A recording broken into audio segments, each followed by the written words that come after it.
निसिमबो आरो गोबां रादाब बिजों नोंथांमोनहा खौरां बुथुमगिरि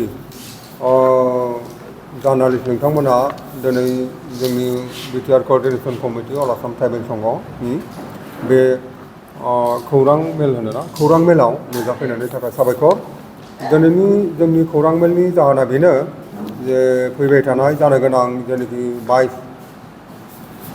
सेप्टेम्बराव जानो गोनां बिटिसिनि जे बिसायख'थि बे बिटिसिनि बिसायख'थिखौ लानानै जों दिनै एसे खौरां मेल खालामनो गोनां जादों। जाहोना बेनो जोंनि बिटिसिआव थानाय जे 30टा एसटि रिजार्भ थानाय जेनाखि मासि बे मासियाव जों मिथिनो मोननाय बायदिब्ला माने 13सा केन्डिडेटफ्रा बिथांमोनहा माने ट्राइबेल नङै 13सा केन्डिडेट बिथांमोनहा माने फेक ट्राइबेल सार्टिफिकेट थगायनाय नंखाय ट्राइबेल सार्टिफिकेट बिथांमोना बुथुमदों आरो बे नंखाय ट्राइबेल सार्टिफिकेटखौ लानानै बिथांमोनहा नमिनेसन साबमिट खालामदों। दा बेखौ जों बिटिआर कोअर्डिनेशन अल आसाम ट्राइबेल संघआ जों बेखौ प्रतिबाद खालामदों आरो मोनफ्रोमबो जिल्लानि खुंथाय डिस्ट्रिक्ट कमिशनार आरो रिटार्निं अफिसार बिथांमोनखौ जों बिथांमोनखौ बुंहरदों, जों खावलायहरदों बिथांमोननि बे नथिपत्रखौ आरो कास्ट सार्टिफिकेटखौ जोबोद मोजाङै थन्न बेखौ माने नायनांगोन, बिजिरनानै बिथांमोनखौ भुवा नंखाय होननानै मिथिनाय लोगो लोगो केन्सेल खालायनांगोन। नाथाय बेखौ जिल्ला प्रसासना जिल्ला खुंथाया मोजाङै नायालासेनो जुदि एक्सेप्ट खालायोब्ला आरो एक्सेप्ट खालायनायनि उनाव बेखौ जुदि नंखाय होननानै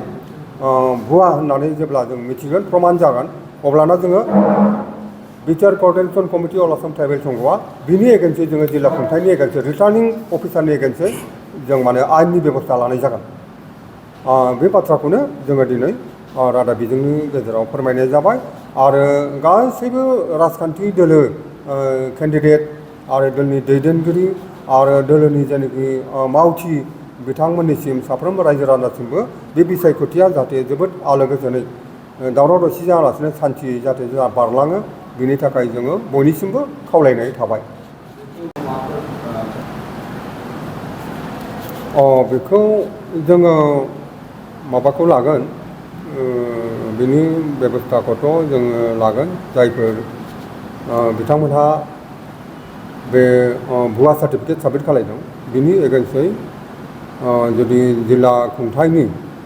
अफिसार बिथांमोनहा मोजाङै बिजिरनानै जुदि बेखौ भुवा होननानै प्रमान जानानैबो बिथांमोनहा जुदि बेबस्था लायाब्ला बिथांमोनखौ बातिल खालायाबा आरो जों बेखौ आरटिआइ खालामनाय जागोन। आरटिआइबो खालामनाय जागोन जोङो जुदि बेले बेजे जायोबा आरटिआइ खालामनायनि उनाव जों आयेननि बेबस्था लानाय जागोन।